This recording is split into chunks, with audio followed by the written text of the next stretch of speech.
Welcome to the Liberty Insider.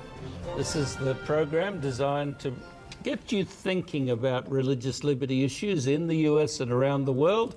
We deal with news, views, and analysis. My name is Lincoln Steed, editor of Liberty Magazine, and my guest on the program is Andy Im. You got it right. What does it mean? Do you know the meaning of your name? I don't.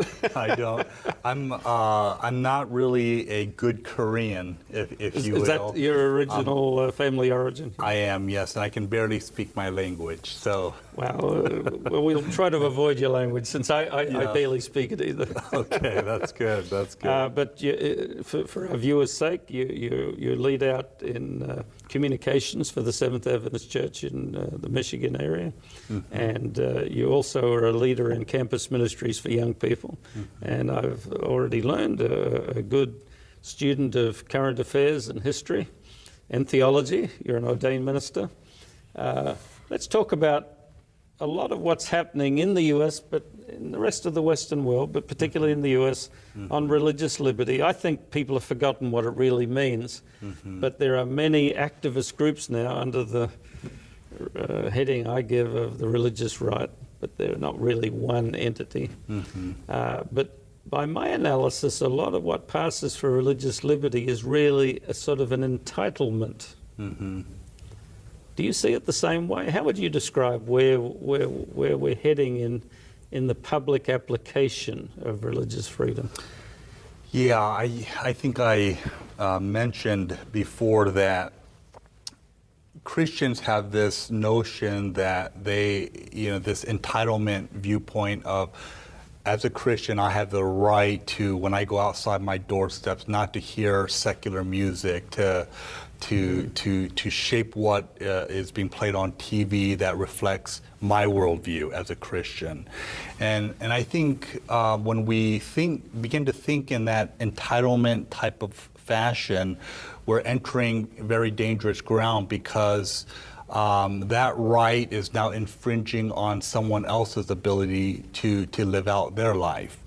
And so religious liberty has taken on a definition that wasn't the original definition of that, and that's of that what term. I think. Yeah. And the example that comes to mind on this, that you might not be fully aware of it, but there was a Supreme Court case a year or two ago called the Hobby Lobby case. And this was the Hobby Lobby chain that everyone sees as they travel around, run by a family owned and run business, corporation, I guess, but family run, deeply dedicated Christians, and I can't comment on that. I take it at face value. And as part of their religious position, they felt that the Obamacare provisions contained some things they felt were immoral, contraception and abortions and all of that sort of thing. And so they said that as a business, they were not going to provide the standard healthcare coverage that's required, all employers require, and the employers provide and employees would expect. No, against their principles. And what you said definitely applies there. The result of the decision upheld their right to withhold the coverage means that their employees, who may or may not hold their religious viewpoint, are deprived of what other employees by government mandate get. So to me, there are some people in our religious liberty fraternity who might argue differently, but I think when you put it that way, it's pretty plain. Someone's religious faith has now deprived somebody else of what they would normally get, or at least even the choice to do or not do something that they felt wrong. Because they're even assuming that their employees would choose wrongly on the smorgasbord of religious or of medical options. Maybe that person shares their view and wouldn't ever take advantage of it. So it's two steps removed from this person individually acting on their faith. Now they want to decide ahead of time that someone else will not have the ability to make a wrong choice. That's right. God never did such a thing. So No. it's opposed to God's principle. Yes, it's very interesting to me, and we can also talk about the California issue. Yes, I know that's on your mind. Yes. Absolutely, we need to. Where you have the LGBT community, seeking to push legislation that would take away grant money from Christian institutions of higher learning to their students if they uphold their religious views on same-sex marriage and so forth. And so we see a lot of issues like this taking place where economic incentives or disincentives are urging people to adopt one value system over another, and I think that's only going to increase as we move forward in our society. I need to say for our viewers that at the moment that legislative initiative has died. That's right. But we do believe, in fact, fully expect it'll come back again and again and again. It's not going to go away. And it came as a result of a coalition of varying Christian groups getting together and really pushing their opposition to that bill. And I think some of the pressure worked, and whether you agree with that or not, for now. But they're swimming against the tide of social change and of empowerment of the gay community. Yeah. And as they often say in many things, but particularly in politics, follow the money.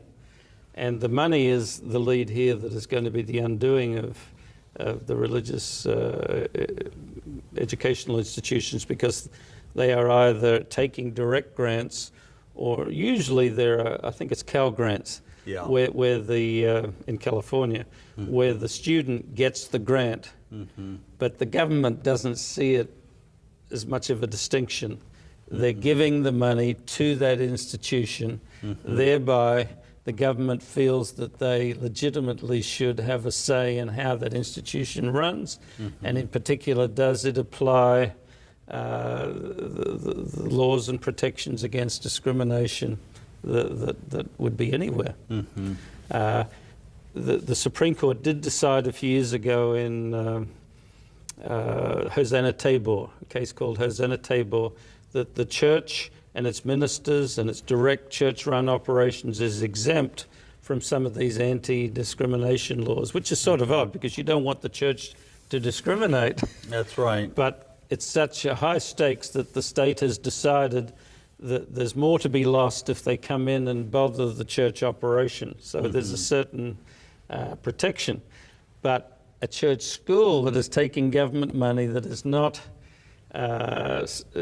only educating ministers, say, and Bible workers, can expect, I think, to lose ground on this sort of initiative that has happened recently in California.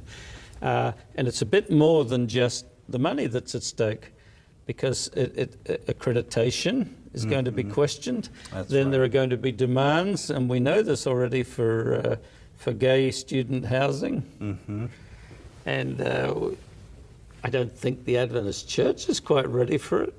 Perhaps other churches are, but I think there's got to be a huge double take as to, if you accept that this exists in society, but now do you facilitate this sort of a lifestyle?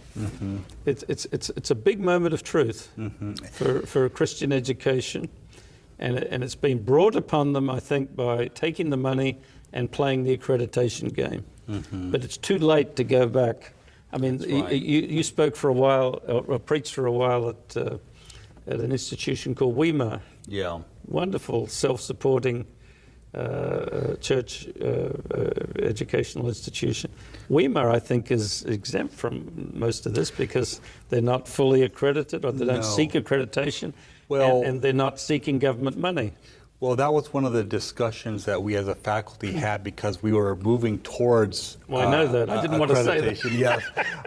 And having said that, those things were discussed. Would that impose on our ability to teach what we teach and, from our religious standpoint? That's good to know. So, what came of those discussions? Well, we felt that we could move forward, at least the policies that at the time I was there, because I left before that discussion was resolved. And so we had decided to continue moving forward because we felt that WASC was not, and that's the accrediting body there, would not infringe upon the autonomy of. And as long as they don't, that's good. Yeah. And this is typical of the balancing act that church institutions have always had to make in a secular society. People have forgotten, by the way, that education was once totally the province of the churches. That's right. And then the state took it over, and now, in a way, institutions like Weimar are pulling some of it back. Yeah. Because education shouldn't be morally neutral, there's no question on that. Yeah. But back to our point on religious liberty and it being really more and more, unfortunately, an entitlement question. Where do we go with this? Because that isn't religious liberty. People that have religious faith should be, I was about to use the word tolerant, but that's really the problem. We used to argue a lot, or point out a lot, the great difference between true religious liberty and tolerance. Tolerance is allowing you to do what I hate and wouldn't otherwise allow, but in a good time I'll let you get away with it. And in a bad time, I clamp down, close the gates.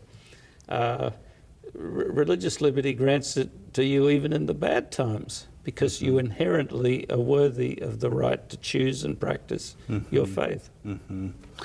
What concerns me is, I was listening to the radio, or I may have watched something where a religious or a political commentator was stating, and this individual was a professing Christian, stating how we need to go to these non-Christian nations with our guns, with our military and our might, and really force them, compel them to become Christians. And when I was listening to this, that really frightened me as a Christian. Certainly, do I want the whole world to be believers in the biblical faith? Absolutely. Yeah. But the method and the means by which that is accomplished is very important. And I believe that what this political commentator was stating was a violation of Christianity itself. Why were they saying we should do that? Because in that person's worldview, everyone should be Christian. But they weren't saying this is a reaction to other things that are happening. We are on the receiving end of what amounts to a revitalized global jihad. Yes. And whatever anyone thinks about Islam and its doctrines and so on, there's no question that historically its modus operandi was conquest. Now, Christianity has had phases of conversion by conquest, but from the beginning, Muhammad himself instituted that, and that's you look at the world map, and the world of Islam is the world of conquest. A little bit of trade, but primarily of conquest.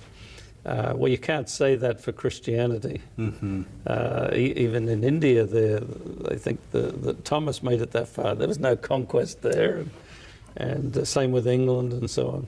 That's right. But I think we're entering the phase where people are starting to see it in these terms, and that's very unfortunate. Yes. No, we have to conquer the heart. That's right. Conquer the heart and the mind, and if we can't, and this is, of course, where it becomes tricky, then we need to allow people to go their own way. I think forced conformity with the motivation of fear is a very, very dangerous water to tread on. Absolutely. I won't, I do it myself, but I won't even comment on the mixed metaphor. We'll be back after a short break to discuss religious liberty, and is there compulsion, or is it an entitlement, or is it a God-given right that we should give to all people? Stay with us.